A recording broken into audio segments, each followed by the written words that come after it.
and remain deeply committed to supporting military families and the communities that serve our great nation. May God bless all of them.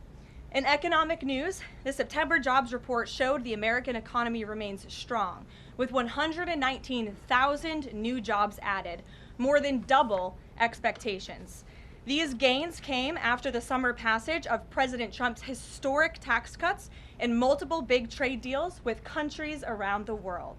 In particular, construction jobs surged by 19,000 in September, the largest monthly gain in a year.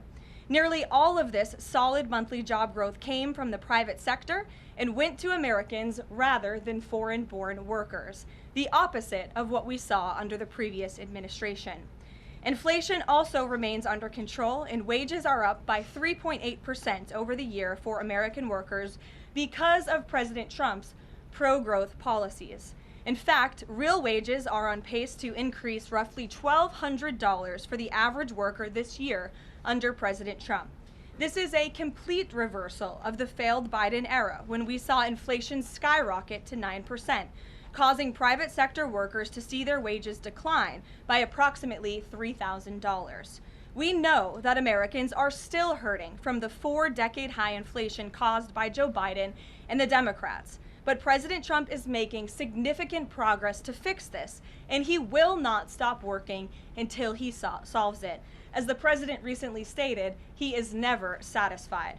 For example, President Trump's policies are working to make Americans' Thanksgiving more affordable this year, from their commute to the dinner table. Nearly 100 million Americans are expected to drive next week to spend time with loved ones for the holiday. And thanks to President Trump's drill baby drill agenda, the national average price of a gallon of gas on Thanksgiving Day is projected to be at the cheapest price since the COVID pandemic in 2021. President Trump is bringing down gas prices and providing significant savings to American families at the pump. And again, we expect those prices to continue to decline. According to the American Farm Bureau Federation's annual survey, cooking Thanksgiving dinner will also cost less this year than it did last year and is down about 5% overall.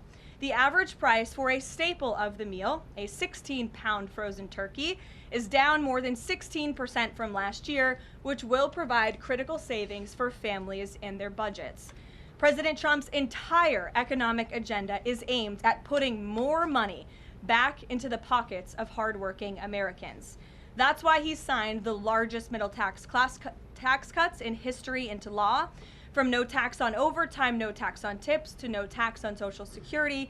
And according to a new study from Piper Sandler, which is out this week, tax filers can expect an extra $1,000 bump to their tax refund next year, and what could be a record-breaking tax refund season.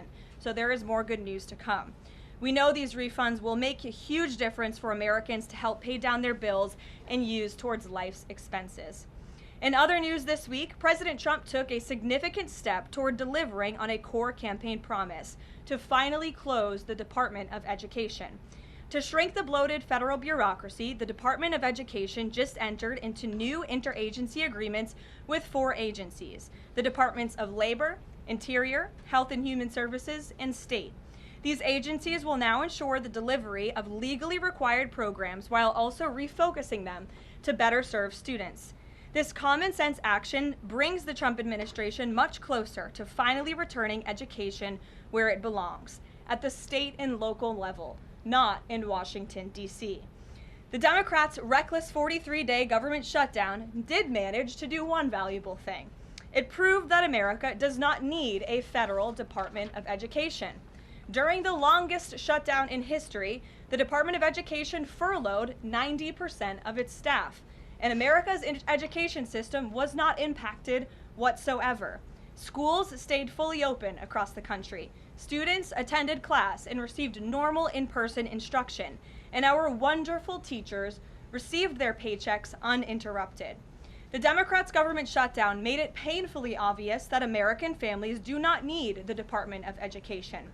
Since its creation in 1979 during the Carter administration, the Department of Ed has spent over $3 trillion taxpayer dollars without improving student achievement, despite pure pupil spending having increased by more than 245% Since the 1970s, math and reading scores are down in public schools. In fact, the most recent Nation's Report Card from 2024 showed that 13-year-olds' math scores are the lowest they've been in decades, and their reading scores are the lowest since testing began more than 30 years ago.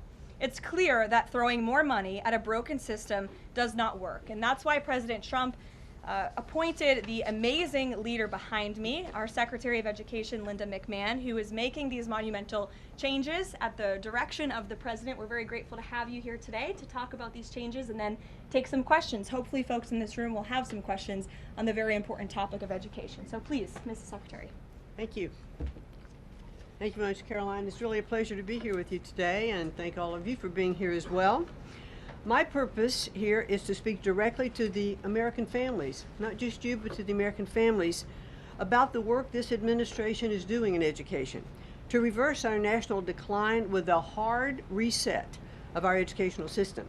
That reset was a top campaign promise from President Trump to send education back to the states and end Washington's micromanagement of education once and for all. This week we took the most decisive steps thus far to make good on this promise to you. We have linked 6 groundbreaking partnerships with other federal agencies to delegate education department programs that are redundant with existing programs at Labor, State, Interior, and HHS. These interagency agreements to cut our own bureaucratic bloat are a key step in our efforts to shift educational authority from Washington, D.C. to your state education agency, your local superintendent, your local school board, entities that are accountable to you, and we encourage parents to always be involved. Cutting federal bureaucracy is never a popular move among D.C. insiders. A chorus of anti-Trump voices have come out of the woodwork to complain that we are defunding education, harming students, or acting without a plan. This could not be further from the truth. The majority of Americans across the country handed President Trump the popular vote precisely because they have seen the brokenness of a top-down education system run by the federal government. They're painfully aware that only 3 out of 10 students can read proficiently at their grade level. They know that college students are collectively $1.7 trillion in debt, and less than half of college graduates get a job that actually uses the degree which they studied so hard to get. They see more teachers than ever before leaving the profession due to burnout, over-regulation, and lack of autonomy in the classroom. Anti-Trump voices are stirring up fear that returning education to the states is a draconian action. When Americans hear that we are shutting down the department, but given no other details, 51% oppose it. But when those same Americans are informed of our plans to preserve important elements of our work in other federal agencies and to maintain the K-12 funding that is distributed to the states, that number flips to an even greater majority at 56%. They support returning education to the states and breaking up the bureaucracy. That's because the Department of Education is a pass-through entity. It doesn't educate a single student. The money it sends to states for education can be sent directly without waste. The Democrats' government shutdown proved that without a doubt, and I'll reiterate what you said, that the Department of Education was not necessary during the shutdown. Now, this is what I've seen already on my 50-state tour that I've embarked on. Educators are innovating in their schools.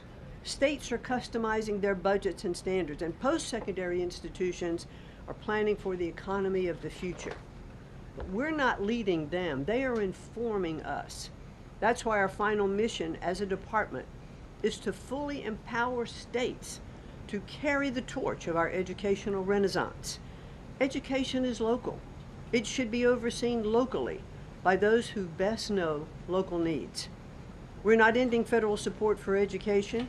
We are ending federal micromanagement and paving the way for education renewal through state reforms like school choice, the science of reading, and restoring the right priorities in higher education. President Trump promised to send education back to the states, and we're keeping that promise. America's next generation will look back on the work we've carried out, thankful for an education system that prioritizes students over bureaucracy. Thank you. Well, thank you very much, Madam Secretary, and we'll take some questions for the Secretary if you have them. Elizabeth, why don't you start? Thank you for joining us. You announced the partnership to move some functions of the Education Department to other agencies. Are you talking to members of Congress about codifying this so that it lasts beyond the administration? Yes, we started our conversation, and thanks very much for asking that, because there have been some reports that Congress is in the dark on this. That's clearly not true. We've been talking to, I've talked to dozens of members of Congress to explain to them exactly what we're doing, to bring them up to speed, and to say to them, look, when we have completed some of these transfers that are working incredibly well, then we will be looking to Congress to codify those, make them permanent. Brian. Thank you. Secretary McMahon, what is the update on the negotiations with Harvard? I know the President has publicly pointed to you as somebody who's worked on that. I think you've talked about that at length, but I'd like to understand where are things with those negotiations with Harvard this time? They're ongoing negotiations, and I feel very comfortable that we are getting close to having those negotiations finalized. It's been open door conversation all along. Deanna? Hello, Mrs. Secretary. The President recently posted about establishing a federal standard for AI. Do you know if the administration has a view on the use of AI for students in schools? And Karoline, do you know if the President personally uses AI? I don't think so. You can handle I've that never one. witnessed it, so I can't attest to that. Well, I do think AI is going to need guardrails, but I have witnessed AI firsthand. I was at the Alpha School in Austin, Texas, and the first 2 hours of every day in that school, students are learning through AI. They have their headsets on, they're in front of their screens, and the AI is really acting as like an individual tutor for those students, allowing those students that can progress faster to do that. Those who need a little catch up, it refeeds information to them. And so after those 2 hours of learning, the basics of what they're doing in their curriculum that day, then they spend the rest of the day, I mean, they have good recess and all of that time, but then they spend the rest of the day in what are called life skills, and they're actually using the information that they've learned this morning. So I've seen some AI in action that is really proving quite beneficial. Michael. Thank you, Caroline. Secretary McMahon, as the Education Department continues to pare down, can you talk about taxpayer services like charter school grants and how the department will continue to assist kids with special needs?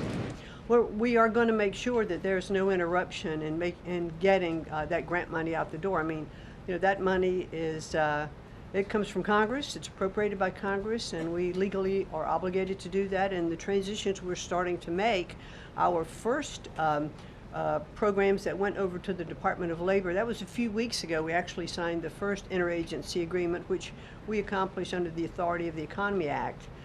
We transferred grants for WIOA and for the Perkins Act. And the really good news is that the Department of Labor has a much more sophisticated system, technology system and grant fulfilling system than the Department of Education does. As a matter of fact, our executive manager that went over with that group over to Labor said he would compare what the labor system is to education's like held together by bubble gum that is not connected to any other part. So we were able to get those grants out the door more smoothly, and states have actually better access for those systems than they do at the Department of Education. So that's a real bonus. Take a couple more. Carrie, go ahead. As far as the diversity, equity, and inclusion new regulations that came out from the administrations, a lot of schools, whether high school or even higher education is concerned, some of them are defying these new administration policies, even apparently according to a new report. I'm sorry, I can't hear you, but As far as there's been a new report from the administration saying that half of medical schools are defying the administration when it comes to DEI policies. What type of action will the administration take for these schools that are defying the new DEI policies? Well, certainly the President has been very clear, and the Department of Education has taken measures to make sure that as schools are developing, their policies, or if they have open DEI offices, they're closed, or DEI regulations and rules are stripped, from their programs, and so that will continue. Great. We'll take one more. Go ahead. Thank you, Caroline. Secretary McMahon, my question is, since you said 3 out of 10 students are literate with regard to their reading capacity, would now the states help to improve those numbers since you have gone back to the states? Well, what we are finding, that the states that are making great progress, it's through their own innovation. It's not coming from the Department of Education. I think the Department of Education is really misunderstood about what our function is. We don't teach one student. We have nothing to do with the curriculum that are in any states. We are a pass-through pathway from money that's appropriated by Congress to get to the states. But what we have seen in those states that have taken that initiative and they are embracing the science of reading and returning that into their school programs. Louisiana has done it. Mississippi, they call it the Mississippi Miracle, because they were like, I think, bottom or next to last in reading proficiency in Mississippi. And now they're like middle of the pack, which has been a really big jump. Florida has, Iowa has, Tennessee. So, but these are innovations that are done at the state level. This is not anything we're dictating, and that's why I'm saying returning education to the states where they really are already leading in their education endeavors. And 90% of their budget they provide. The federal government only provides 8 to 10% of the budget for education. So let's make sure that that grant money that's coming from the federal government is getting in their hands as efficiently as possible and getting to students. We don't want teachers having to spend their time and money in regulatory compliance. There was one superintendent chief who said to me that they had done some calculation in their state, and that for every dollar that went into the classroom in a grant, 47 cents was spent in regulatory compliance. So let's get the money into the hands of our students and our teachers. Let's raise the level of education. The other thing I'll do, and I'll quickly wrap up for you, is this 50-state tour that I have embarked on. We've done about 14 states. We've shut down a little bit during the shutdown. But what I am doing is visiting different kinds of schools, grammar schools, middle schools, high schools, micro schools, private schools, charter schools, the whole gambit. And in the end, my goal will be, as we step away and fully deliver education back to the states, is to provide them with a best practices toolkit of all of the things that I have seen around the country to say, hey, this is working. Check with these superintendents, check with these governors. And you know what I found a little bit is governors are a little competitive. So it's kind of nice to give some of these best practices out there. It'll work because it's already working. If we leave it with the people who are closest to the students, the president believes, as do I, the best education is that's closest to the child, and parents' involvement is critical to the success. Awesome. Thank you well, so thank much. you, Linda. Your Thank you pleasure. so much. Thank I you. appreciate your coming All right. today. Thanks for your great work. Whoops. And Thank she's you all very much. a busy lady, so we'll let her Come get on. back to work. All right. Thank you again. Well, let's get to it.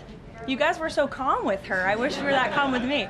We'll kick off with our new media suite as always. Javier, why don't you start us off and then we'll get to the rest of the room. Go ahead. Thank you very much. My name is Javier Negre. I'm from Spain. I'm the owner of the biggest media platform in Hispanic politics, with brands like La Derecha Diario, Ida TV, or UH Plus, or Vicegrad in Spanish. And I'm happy to be here. Thanks for supporting the new media, also in the Hispanic community. We try to fight against medias like Telemundo, Univision, CNN, or NBC News that are spreading fake news and attacking the ICE operations. We will premiere this Sunday the Real America's Voice, the radio show, the first Hispanic show against communism and woke culture that is promoted by people like George Soros to bring communism all over the world, like happened in New York. I have two questions for you, if you don't mind. In Mexico, the young people is protesting against President Sheinbaum. They think she's doing nothing against the cartels. Sheinbaum used the police to attack them, young people, kids, girls, and she's attacking journalists like me in a country where 150 journalists have been killed in the past years. The USA legacy media is attacking President Trump for his comments about the fake news media, while they are not publishing anything about the murders of journalists in Mexico. Why do you think they stay silent about the murders of journalists in Mexico and the attacks to businessmen like Ricardo Salinas? And my second question is, Trump said he has a plan for the narco state of Venezuela. Does it have a plan for Mexico where, according to Stephen Miller, the cartels are controlling governments and territories? Sure. Well, thank you, Javier, for the question, and thank you again for being here. We're proud to have new media voices in the briefing room. As for President Sheinbaum and the president's relationship with Mexico, I will tell you that we have seen historic strides from President Sheinbaum and her administration in Mexico when it comes to cracking down on the cartels. They have been incredibly cooperative with the president's efforts at our southern border to crack down on illegal immigration and also the illegal trafficking of drugs at the southern border.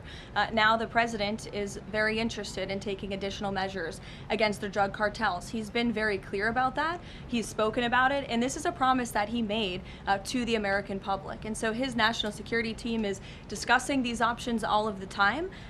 And on the campaign trail, the president promised to take on the cartels. He has taken unprecedented action to do so, and he has left additional options at his disposal on the table. So those are only decisions that the president can make. Thank you. What about the silence of the legacy media about the murders of journalists in Mexico? 150 journalists have been killed in the past years. Yeah, well, it's certainly something I wish the media would report on more, and it's something that this administration absolutely condemns. I can't speak for the media, but I can speak for the president. That's not something he wants to see. Thank you. Sure.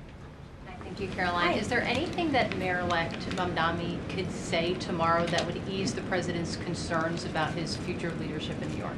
Look, I don't want to speak for the president or get ahead of this meeting that we are currently working on tomorrow. As you saw, the president put out a statement tomorrow that the mayor-elect will be coming to the Oval Office, and so our teams are arranging those details. I won't get into the president's thinking on it. I think you'll all hear from him directly. I also think I will just add, it speaks volumes that tomorrow we have a communist coming to the White House, because that's who the Democrat Party elected as the mayor of the largest city in the country. I think it's very telling, but I also think it speaks to the fact that President Trump is willing to meet with anyone and talk to anyone and to try to do what's right on behalf of the American people, whether they live in blue states or red states or blue cities, in a city that's becoming much more left than I think this president ever anticipated in his many years of living in New York himself. Nancy. Thanks, Caroline. This morning, President Trump accused 6 Democratic lawmakers of seditious behavior punishable by death. Just to be clear, does the president want to execute members of Congress? No.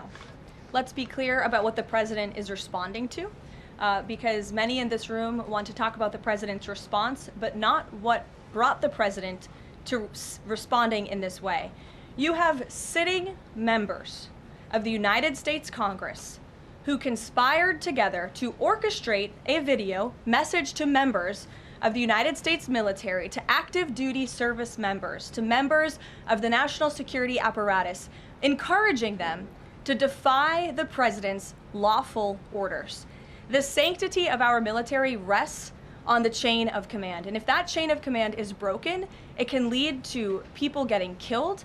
It can lead to chaos. And that's what these members of Congress who swore an oath to abide by the Constitution are essentially encouraging. We have 1.3 active duty service members in this country. And if they hear this radical message from sitting members of Congress, that could inspire chaos, and it could incite violence, and it certainly could disrupt the chain of command. These 3 members of Congress, I will also add, knew exactly what they were doing. You look at Alyssa Slotkin. She's a former member of the CIA. Mark Kelly was a captain in the U.S. Navy. Maggie Goodlander was a naval officer, and notably, she is also the wife of Joe Biden's national security former advisor, Jake Sullivan. And so these members knew what they were doing. They were leading into their credentials as former members of our military, as veterans, as former members of the national security apparatus to signal to people serving under this commander-in-chief, Donald Trump, that you can defy him and you can betray your oath of office. That is a very, very dangerous message, and it perhaps is punishable by law. I'm not a lawyer. I'll leave that to the Department of Justice and the Department of War to decide. But the president has frequently, but Caroline, can I just follow up? The president and the vice president, for that matter, have accused the other side of encouraging political violence. Isn't that exactly what the president is doing when he says that members of Congress should be killed? Why aren't you talking about what these members of Congress are doing to encourage and incite violence? They are literally saying to 1.3 million active duty service members not to defy the chain of command, not to follow lawful orders. Actually, Every they said single you can refuse an illegal order, which but is they are illegal but for they're military suggesting, Nancy,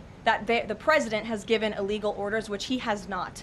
Every single order that is given to this United States military by this commander-in-chief and through this chain of command, through the Secretary of War, is lawful. And the courts have proven that. This administration has an unparalleled record at the Supreme Court because we are following the laws. We don't defy court orders. We do things by the books.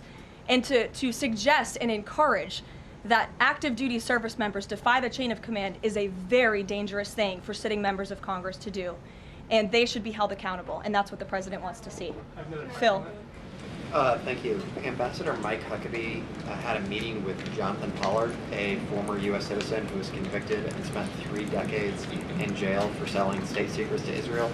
Did the White House know that that meeting was going to happen? Does the administration condone it? The White House was not aware of that meeting, but the president stands by our ambassador, Mike Huckabee, and all that he's doing for the United States and Israel. You said that the president was going to do what was right for U.S. citizens, regardless of whether they lived in blue or red states. I'm curious if there's any chance in tomorrow's meeting with Mayor-elect Mamdani that he will be able to convince the president to abandon that promise to cut off federal funding to New York City. Look, Phil, we'll see how the meeting goes tomorrow, and I'll let the president speak for himself. Natalie. Thank you, Caroline. What did the president mean when he called reporter piggy? Look, the president is very frank and honest with everyone in this room. You've all seen it yourself. You've all experienced it yourselves, and I think it's one of the many reasons that the American people reelected this president, because of his frankness. And he calls out fake news when he sees it. He gets frustrated with reporters when you lie about him, when you spread fake news about him and his administration. But he also is the most transparent president in history, and he gives all of you in this room, as you all know, unprecedented access. You are in the Oval Office almost every day asking the president questions. And so I think the president being frank and open and honest to your faces rather than hiding behind your backs is frankly a lot more respectful than what you saw in the last administration, where you had a president who lied to your face and then didn't speak to you for weeks and hid upstairs and didn't take your questions. So I think everyone in this room should appreciate the frankness and the openness that you get from President Trump on a near daily basis. And Go ahead. As a follow-up, Yes. The Washington Post just Go reported that the Coast Guard has I'm stopped calling on considering- Bloomberg. Go ahead. Caroline, Thank you. thank you. 2 questions for you. The New York Times is reporting that the administration is now sending a U.S. official to the G20. They are sending Mark Dillard. Can you confirm if that is true, and then also explain the shift in? I'd be happy to explain, because there is not a shift. The United States is not participating in official talks at the G20 in South Africa. I saw the South African president running his mouth a little bit against the United States and the president of the United States earlier today, and that language is not appreciated by the president or his team. The ambassador or the representative of the embassy in South Africa is simply there to recognize that the United States will be the host of the G20. They are receiving that send-off at the end of the event. They are not there to participate in official talks, despite what the South African president is falsely claiming. On Ukraine, there have been reports that President Zelensky said, he's looking to look at the plan, that there's been reports about the Trump administration proposing a plan. Can you just give an update on where Russia-Ukraine stands, and does the president plan to speak with Zelensky anytime soon, or when can you expect that? So I'm happy to provide an update. I've seen quite a bit of reporting on the latest with Russia-Ukraine, so let me clarify and give you guys the truth on where it currently stands. President Trump has made it very clear since day one, and even on the campaign trail, that he wants to see this war come to an end. He has grown increasingly frustrated with both sides of this war, Russia and Ukraine alike, for their refusal to commit to a peace agreement.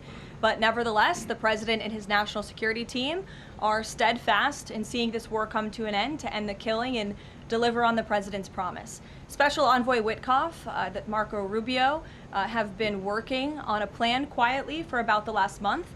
They've been engaging with both sides, Russia and Ukraine, equally, to understand what these countries would commit to in order to see a lasting and durable peace. That's how you get to a peace negotiation, right? That's how it worked with Israel, with respect to Israel and Gaza and all of the Arab countries in the Middle East. That's how we accomplished that historic agreement, which the UN, by the way, voted to commit to and accept this week, which was a huge monumental moment. So they have been engaged with both sides, and these talks are continuing. As always, I'm not going to litigate the details of this plan as it's ongoing and it's in flux, but the president supports this plan. It's a good plan for both Russia and Ukraine, and we believe that it should be acceptable to both sides, and we're working very hard to get it done. And I'll also add, I know Secretary Driscoll did meet with President Zelensky today. We spoke with him. He was very optimistic following that meeting. And so again, we are having good conversations with both sides with respect to ending this war. Sure, go ahead. On Ukraine, you said this is a good plan. So according to our sources, this proposal demands major concessions from Ukraine and doesn't demand much from Russia. So was Russia involved in drafting Your this? understanding is wrong. Have you read the full plan? You haven't. Sources said. Yes. So if you can give details, You've read reporting from one side of the war, and so I want you to understand that the administration has talked equally with both sides. You have seen President Trump engage directly with both President Putin and President Zelensky. Likewise, his national security team has as well. In fact, Special Envoy Witkoff and Secretary Rubio met with some of the Ukrainians just in the past week to discuss this very plan. And so just like you saw with respect to Israel and Gaza, we are hearing out both sides of this war to understand what can you commit to end the war. And that's ultimately how we are going to get to an agreeable solution. That's what the president has directed of his team. I know there's a lot of criticism out there and a lot of doubters, but I would just remind you of the historic success that this president and his team accomplished in the Middle East. We believe that is possible with Russia and Ukraine, and we're hoping and working very hard to achieve that. Stephen. Could you provide a little more context on what to expect tomorrow with the Mamdani meeting? Will it be in the Oval Office, or is it going to be open at least partially to the press? I don't have any more details to read out for you on the meeting quite yet, Stephen. I know it's of great interest to you in the New York Post, but we'll keep, maybe if it opens, we can commit to letting you in. Sure, go ahead. Thank you, Caroline. It came up yesterday during a confirmation hearing for the president's pick to lead the CFTC that the CFTC currently has 0 Democrat commissioners, whereas usually it's had 2 or more. Does the president plan to appoint Democrats to financial regulators like the CFTC and SEC, or does the president feel that there shouldn't be Democrat leadership at those agencies, consistent with the administration's move earlier this year to remove Democrats from the FTC and other agencies? I'm going to be completely honest. I haven't spoken to the president about the CFTC in quite some time, but I'm happy to check in with our presidential personnel office and see if there's any updates that we can provide you there. Sure. Thank you, Caroline. Last week on Fox News, President Trump said that we've had a lot of problems with the French. How would you describe the current relationship between France and the U.S.? Look, the relationship remains very strong. President Trump speaks quite frequently with Emmanuel Macron. I think they have a good working relationship, but the president is not shy to point out when he has disagreements with world leaders as well, and he's done that with respect to Mr. Macron as well. Deanna, go ahead. Caroline, there are reports that Qatar is acting as a mediator in the Ukraine peace process. Can you confirm that, and why did the president choose that country? I'm not going to get into further details other than what I previously shared, which I think was quite a bit of information. Brian?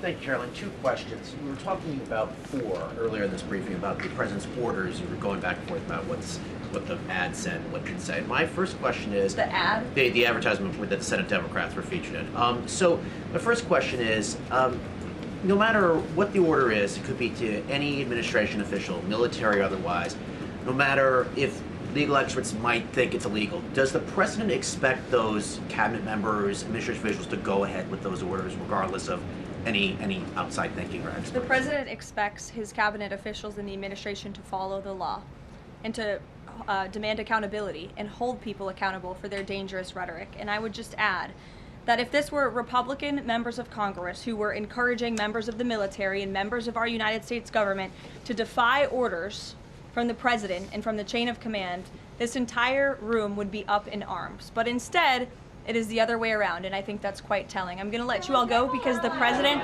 excuse me,